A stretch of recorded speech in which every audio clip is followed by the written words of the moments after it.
Kwanza ya chuo cha Great Tana tawi la chuo kikuu cha Tharaka yalifanyika kwa furaha kubwa baada ya wanafunzi 6 kuhitimu katika taaluma tofauti. Wahitimu hao walikuwa wa kwanza kabisa tangu kuanzishwa kwa taasisi hiyo miaka 3 iliyopita katika wadi ya Tharaka, eneo la Mwingi Kaskazini. Viongozi wa eneo hilo wakiongozwa na mwakilishi wadi wa eneo hilo Muthengi Ndagara walitaka serikali kuinua hadhi ya chuo hicho hadi ngazi ya eneo bunge na pia kupeleka wanafunzi wengi zaidi katika taasisi hiyo ili kuchochea ukuaji wake na kuinua viwango vya elimu katika eneo hilo.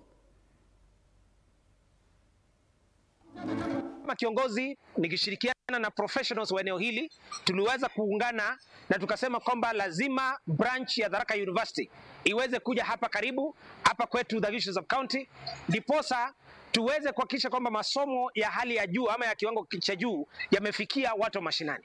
Na kwa miaka 3 kwa sasa tumefungua campus ya Tharaka University ambao hapa inajulikana kama The Great Tana University ambayo iko katika soko la Kamayagi.